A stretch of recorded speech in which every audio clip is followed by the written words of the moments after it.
students, welcome to online videos. Now we're going to be see the next topic in chapter food, that is diseases. Diseases is a abnormal condition that affects a living organism. This abnormal condition affects its structure and function. Diseases may be caused by external factors as well as internal dysfunction.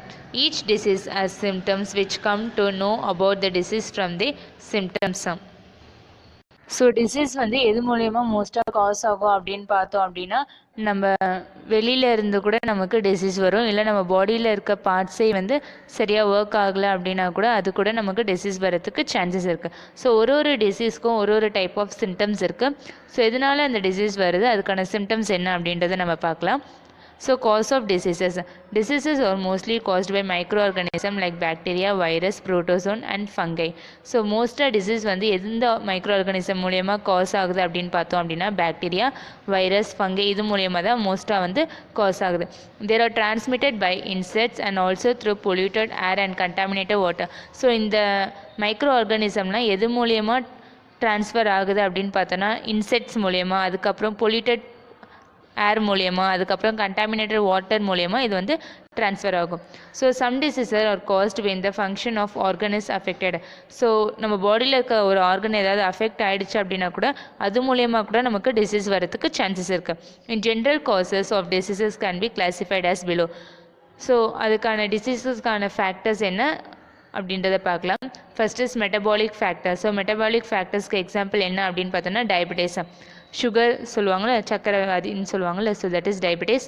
And then genetic factors, gene மூலயமா வர factor வந்து colour blindness. And then microorganism மூலயமா வர்றது வந்து bacterial diseases.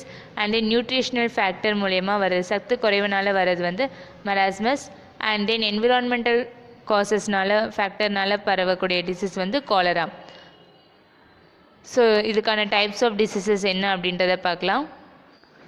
Now we are going to be see about types of diseases. There are four main type of diseases. There are infectious diseases, hereditary diseases, and then physiological diseases, and then deficiency diseases. First we are going to be see about infectious diseases. Infectious diseases are caused by microorganisms which enter our body and multiple inside them. These diseases are spread from one person to another. So இந்த disease வந்து micro organism மூலயமா நம்ம பாடிக்கு enter ஆகும். So இது ஒருத்தர்கிட்ட இருந்து இன்னொருத்தர்கிட்ட ஈஸியாகவே என்ன ஆகிடும் அப்படின்னா ட்ரான்ஸ்ஃபர் ஆகிடும். For example common cold. So cold வந்து ஒரு பர்சன்கிட்டேருந்து இன்னொரு பர்சனுக்கு என்ன ஆகிடும் அப்படின்னா ஈஸியாகவே ட்ரான்ஸ்ஃபர் ஆகிடும். ஸோ இப்போ மோஸ்ட்டாக வந்திருக்க டிசீஸ் என்ன அப்படின்னு பார்த்தோன்னா COVID-19. ஸோ இதுவும் ஒரு பர்சன்கிட்டேருந்து இன்னொரு பர்சனுக்கு ஈஸியாக என்ன ஆகிடும் அப்படின்னா ட்ரான்ஸ்ஃபர் ஆகிடும். Next is hereditary diseases occur due to abnormalities in the gene. These diseases are passed from parents to children. So இந்த டிசீஸ் வந்து பேரண்ட்ஸ் கிட்ட இருந்து சில்ட்ரன்ஸ்க்கு வரும். ஸோ நம்ம தாத்தா பாட்டிக்கு இந்த டிசீஸ் இருக்குது அப்படின்னா நமக்கும் வரதுக்கு என்ன இருக்குது அப்படின்னா சான்சஸ் இருக்குது. For example heart disease. Next is physiological diseases. Diseases of which caused due to malnutrition of the body organ are called physiological diseases. So நம்ம பாடியில் இருக்க ஆர்கன் மூலயமா அஃபெக்ட் ஆகிற டிசீஸ் தான் வந்து என்ன அப்படின்னு பார்த்தோன்னா physiological diseases. For example asthma. Next we are going to be see about deficiency diseases. A diet which contains all essential nutrients in correct proportion is indispensable for maintaining good health. Deficiency is one or more of the nutrients causes various diseases. These diseases are called deficiency diseases. So நம்ம சாப்பிட்ற சாப்பாடில் வந்து nutrients, vitamins எல்லாமே வந்து கரெக்டாக இருக்கணும். So nutrients ஏதாவது ஒன்று குறைஞ்சாலும் சரி, ஸோ நமக்கு டெஃபிஷியன்சி டிசீசஸ் வரத்துக்கு சான்சஸ் இருக்குது. நம்ம பாடியில் வந்து விட்டமின்ஸ் கம்மியாக இருந்தாலோ இல்லை மினரல்ஸ் இல்லை ஏதாவது ஒரு நியூட்ரிஷியன்ஸ் கம்மியாக இருந்தாலுமே டெஃபிஷியன்சி டிசீஸ் வரத்துக்கு சான்சஸ் இருக்குது. Next is protein deficiency diseases. Marasmus and kwashiorkor are the protein deficiency diseases.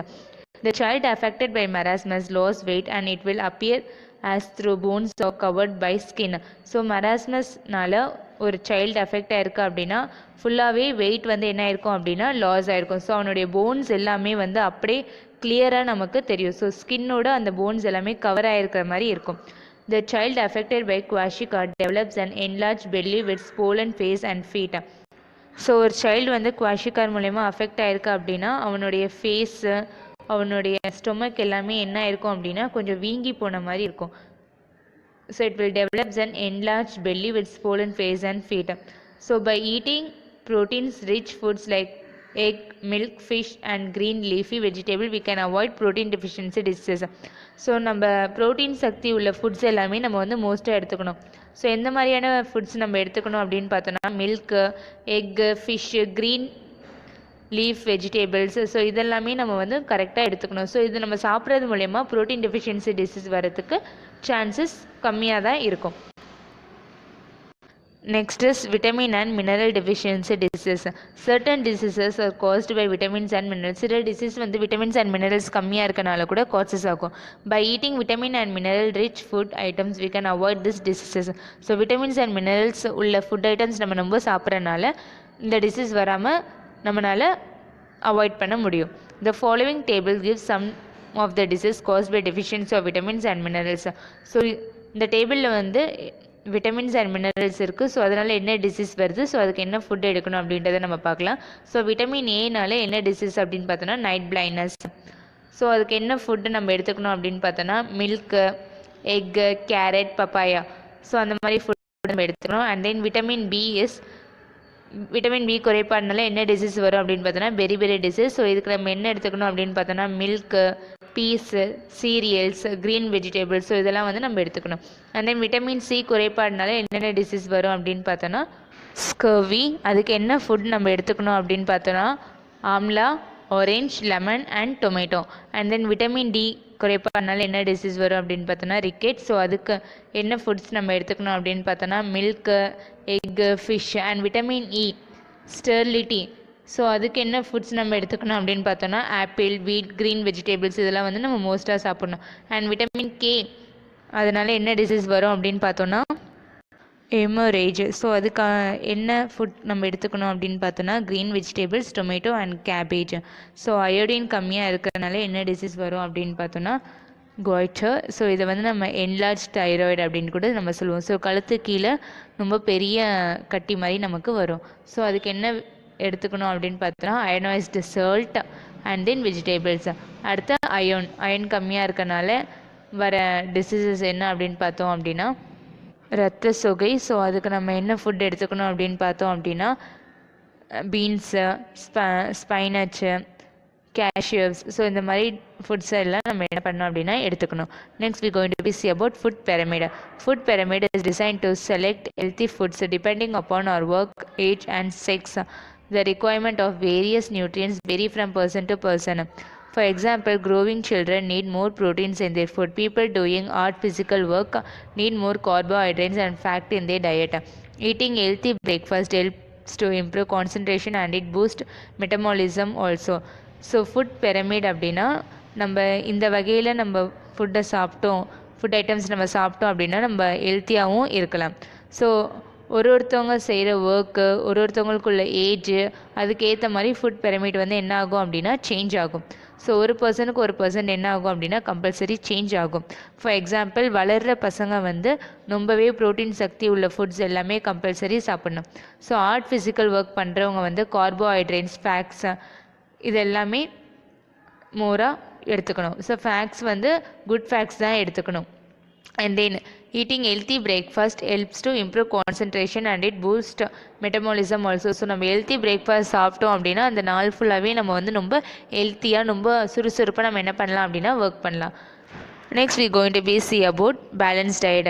The food we normally eat in a day is our diet. For growth and maintenance of good health, our diet should have all the nutrients in right quantities. So நம்ம வந்து daily சாப்பிட்ற சாப்பாடு தான் வந்து நம்மளுடைய diet. So நம்ம வளர்கிறதுக்கும் நம்மளுடைய பாடி வந்து நல்லா ஹெல்த்தாக இருக்கிறதுக்கும் நம்ம கரெக்டான வேலை எல்லா நியூட்ரியன்ஸும் நம்ம வந்து என்ன பண்ணோம் அப்படின்னா எடுத்துக்கணும். So pulses, groundnut, soybeans, banana and seasonal vegetable, fruits, இந்த மாதிரி மோர் நியூட்ரியன்ஸ் உள்ள ஃபுட் ஐட்டம்ஸ்லாம் நம்ம கம்பல்சரி என்ன பண்ணணும் அப்படின்னா சாப்பிட்ணும், அவாய்ட் பண்ணாமல் சாப்பிட்ணும். Therefore one can have a balanced diet without much expenditure. Some major food items are given in the table below. So இந்த ஃபுட் ஐட்டம்ஸ் அதுக்கான சோர்சஸ் என்ன அப்படின்றத பார்க்கலாம். கார்போஹைட்ரேட்ஸ் இதில் நிறையா இருக்குது அப்படின்னு பார்த்தோன்னா sugar cane, fruits, whole grains, vegetables and rice. Proteins எதில் ஜாஸ்தியாக இருக்குது அப்படின்னு பார்த்தோன்னா pulses, nuts, soya beans, green leaf vegetable, fish, egg, milk இதிலெல்லாம் வந்து ப்ரோட்டீன் சக்தி ரொம்பவே ஜாஸ்தியாக இருக்குது. ஃபேக்ட் எதில் இருக்குது அப்படின்னு பார்த்தோன்னா எக், ஆக்கு, சேச்சுரேட்டட் ஆயில், மீட் இதிலெல்லாம் வந்து ஃபேக்ட் வந்து ரொம்பவே ஜாஸ்தியாக இருக்குது. ஸோ நம்ம மோஸ்ட்டாக எது ரொம்ப சாப்பிட்ணும் அப்படின்னு பார்த்தோன்னா கிரெயின்ஸு, அதுக்கப்புறமா ஃப்ரூட் அண்ட் வெஜிடபிள் ரொம்ப மோஸ்ட்டாக சாப்பிட்ணும். அதுக்கப்புறமா கம்மியாக எது சாப்பிட்ணும் அப்படின்னு பார்த்தோன்னா ஃபேட்ஸ் ரொம்பவே கம்மியாக எடுத்துக்கணும். ஆயிலு, சால்ட்டு, சுகர் இதெல்லாம் வந்து ரொம்பவே கம்மியாக எடுத்துக்கணும். அதுக்கப்புறமா மீட்டு, ஃபிஷ்ஷு, எக்கு இதெல்லாம் வந்து கொஞ்சம் கம்மியாக எடுத்துக்கணும். And then spinach and முருங்கைக்கீரை are some of the low cost highly nutritive food materials. They contain more minerals, vitamins and fibrous nutrients. So முருங்கைக்கீரை இதெல்லாம் வந்து ரொம்பவே ரேட் கம்மி தான். ஸோ அதில் வந்து நிறைய நியூட்ரியன்ஸ், மினரல்ஸ் எல்லாமே அதில் வந்து ரொம்பவே ஜாஸ்தியாக இருக்குது. அயன் சத்துக்கள் எல்லாமே ரொம்பவே இருக்குது. ஸோ அது வந்து நம்ம சாப்பிட்டோம் அப்படின்னா நம்ம பாடி வந்து ஹெல்த்தாக இருக்கும். Next we are going to be see about kitchen safety. Kitchen is an important place in our home. We prepare our food in the kitchen. We use gas cylinder for cooking. So kitchen தான் வந்து நம்ம வீட்டில் இருக்க ஒரு important place. நம்ம ஃபுட்டெல்லாம் வந்து கிச்சனில் தான் வந்து ப்ரிப்பேர் பண்ணுவோம். ஸோ நம்ம வந்து கேஸ் சிலிண்டர் தான் வந்து இப்போ எல்லாருமே யூஸ் பண்ணுறாங்க, கரெக்டாக? ஸோ ஒரு சாப்பாடு நம்ம செய்கிறோம் அப்படின்னா நம்ம வந்து சிலிண்டர் யூஸ் பண்ணி ஸ்டவ்வில் தான் நம்ம வந்து செய்கிறோம். Some of us may use electric stoves. The equipments and the environment in the kitchen may be little dangerous. So சில பேர் வந்து எலக்ட்ரிக்கல் ஸ்டவ்வும் யூஸ் பண்ணுவாங்க. ஸோ நம்ம கிச்சனில் ஒர்க் பண்ணுறது வந்து கொஞ்சம் டேஞ்சரஸ் தான். So we need to be cautious and careful. So நம்ம வந்து கேர்ஃபுல்லாக வந்து என்ன பண்ணணும் அப்படின்னா ஒர்க் பண்ணணும். The danger is related to the things used in the kitchen and the safety measure to be taken or explained below. So கிச்சனில் நம்ம ஒர்க் பண்ணும்போது என்னென்ன சேஃப்டி மெஷர்லாம் எடுக்கணும் அப்படின்றத பார்க்கலாம். First is gas. Gas catches fire easily. Once gas is leaked, there may be dangerous consequences. So gas மூலயமா ஈஸியாக வந்து ஃபயர் ஆகிறதுக்கு நிறையாவே சான்சஸ் இருக்குது. கேஸ் வந்து லீக் ஆகுது அப்படின்னா அது வந்து பெரிய ஆபத்தாக வந்து மாறும். So we need to be careful while handling cylinder. So cylinder handle பண்ணுறது ரொம்பவே கேர்ஃபுல்லாக ஹேண்டில் பண்ணணும். The following table gives what should we do and what should not do while handling gas cylinder. So gas cylinder use பண்ணும்போது நம்ம என்ன செய்யணும், என்ன செய்யக்கூடாது அப்படின்றத நம்ம பார்க்கலாம். Keep the cylinder in vertical position at the plane level and in a well right place. So cylinder வந்து எப்பவுமே நம்ம வந்து வெர்டிக்கல் பொசிஷனில் தான் வைக்கணும். ஸ்ட்ரெயிட் பொசிஷனில் தான் நம்ம வந்து என்ன பண்ணணும் அப்படின்னா சிலிண்டரை வைக்கணும். Do not keep the cylinder in horizontal or interrupt position. So cylinder வந்து நம்ம horizontal பொசிஷனை என்ன பண்ணக்கூடாது அப்படின்னா வைக்கக்கூடாது. Keep the lighter ready and then turn on the gas stove knob. So லைட்டரை கையில் ரெடியாக எடுத்ததுக்கப்புறம் தான் ஸ்டவ்வை வந்து ஆன் பண்ணுறதுக்கு திருப்பணும். அதுக்கு முன்னாடி நம்ம திருப்பிட்டு அதுக்கப்புறமா ஸ்டவ் லைட்டரை வந்து நம்ம என்ன பண்ணக்கூடாது அப்படின்னா தேடக்கூடாது. Do not turn the gas stove knob before lightening the lighter. It may lead to gas leakage. So நம்ம வந்து லைட்டர் எடுக்காமல் நம்ம வந்து கேஸ் நாபை வந்து நம்ம டர்ன் பண்ணிட்டோம் அப்படின்னா கேஸ் லீக் ஆகிறதுக்கு சான்சஸ் இருக்குது. Keep the windows and doors open to ensure ventilation in case of gas leakage. So gas leak ஆகிற மாதிரி உங்களுக்கு தெரியுது அப்படின்னா உடனே விண்டோஸு, டோர்ஸ் எல்லாமே என்ன பண்ணணும் அப்படின்னா ஓப்பன் பண்ணி வைக்கணும். Do not turn on electrical appliances in the kitchen if there is gas leakage. So gas வந்து லீக் ஆகுது அப்படின்னா நம்ம வந்து எந்த ஒரு எலக்ட்ரிக்கல் சம்மந்தப்பட்ட எந்த ஒரு பொருளையும் ஆன் பண்ணி வைக்கக்கூடாது. ஏன்னா ஃபயர் பற்றிக்கிறதுக்கு ரொம்பவே சான்சஸ் இருக்குது. ஸோ எல்லாத்தையும் ஃபஸ்ட்டு என்ன பண்ணிடணும் அப்படின்னா ஆஃப் பண்ணிடணும். Always use ISI standard gas stoves, regulators and gas stove. எப்போவுமே நம்ம இந்தியன் ஸ்டாண்டர்ட் இன்ஸ்டிடியூஷன் ஸ்டாண்டர்ட் கேஸை தான் நம்ம என்ன பண்ணோம் அப்படின்னா யூஸ் பண்ணணும். And then do not use low quantity gas stove tubes and regulators. So காசு கம்மியாக கிடைக்கிது அப்படின்றதுக்காக கம்மியான விலையில் இருக்க கேஸ் ஸ்டவ்ஸ், டியூப்ஸ், ரெகுலேட்டர்ஸ் இதெல்லாம் என்ன பண்ணக்கூடாது அப்படின்னா நம்ம யூஸ் பண்ணக்கூடாது. ஸோ அது கேஸ் லீக் ஆகிறதுக்கும் நமக்கு சான்சஸ் இருக்குது. Next we are going to be see about electrical appliances. Do not operate electrical appliances with wet hand before it leads to electric shock. So நம்ம ஈர கையோடு என்ன பண்ணக்கூடாது அப்படின்னா எந்த ஒரு எலக்ட்ரிக்கல் இதையும் நம்ம ஆன் பண்ணக்கூடாது, யூஸ் பண்ணக்கூடாது. ஏன் அப்படின்னா நமக்கு ஷாக் அடிக்கிறதுக்கு சான்சஸ் இருக்குது. Next is fire. do not keep the inflammable materials like kerosene etc. near the stove. எப்பவுமே ஸ்டவ் கிட்ட நம்ம கெரோசின்ஸ் வைக்க கூடாது. In case of person's cloth catching fire, cover the person with thick blanket or carpet. So ஒரு பர்சனுக்கு fire ஆயிருக்கு, அவங்க ட்ரெஸ்ஸில் வந்து ஃபயர் பற்றிக்கிச்சு அப்படின்னா ஒரு திக்கான கிளாத்தை எடுத்து நம்ம என்ன பண்ணோம் அப்படின்னா அவங்க மேலே போற்றி விடணும். ரொம்பவே அந்த கிளாத் வந்து திக்காக இருக்கணும், கார்பெட்டே இல்லை திக் பிளாக்லெட் மாதிரி இருக்கணும். If kerosene or oil catches fire, use sand to put out the fire. So அதுவே கெரோசின் இல்லை ஆயில் மூலயமா நமக்கு ஃபயர் வந்திருக்கு அப்படின்னா உடனே வந்து சாண்ட் யூஸ் பண்ணி அதை வந்து நம்ம அணைச்சிடலாம். If solid materials like wood catches fire, use water to put out the water. So அதுவே சாலிட் மெட்டீரியல்ஸ் வுட்டு அந்த மாதிரி பொருள்லாம் வந்து ஃபயர் ஆயிருக்கு அப்படின்னா நம்ம வந்து தண்ணி ஊற்றி அணைச்சிடலாம். If electrical appliances catches fire, unplug the appliance and disconnect the electricity. அதுவே எலக்ட்ரிக்கல் சம்மந்தப்பட்ட ஏதாவது ஒரு பொருள் வந்து நெருப்பு பற்றிக்கிச்சு அப்படின்னா உடனே நம்ம என்ன பண்ணணும் அப்படின்னா மெயின் சுவிட்சை வந்து ஆஃப் பண்ணிடணும். எல்லா எலக்ட்ரிக்கல் சம்மந்தப்பட்ட எல்லாத்தையும் நம்ம என்ன பண்ணிடணும் அப்படின்னா ஆஃப் பண்ணிடணும். Use proper fire execution to put out the fire. So type of fire and type of fire execution. So wood paper நெருப்பு பற்றிக்கிச்சு அப்படின்னா நம்ம வாட்டர் யூஸ் பண்ணி நம்ம அதை வந்து அணைக்கலாம்.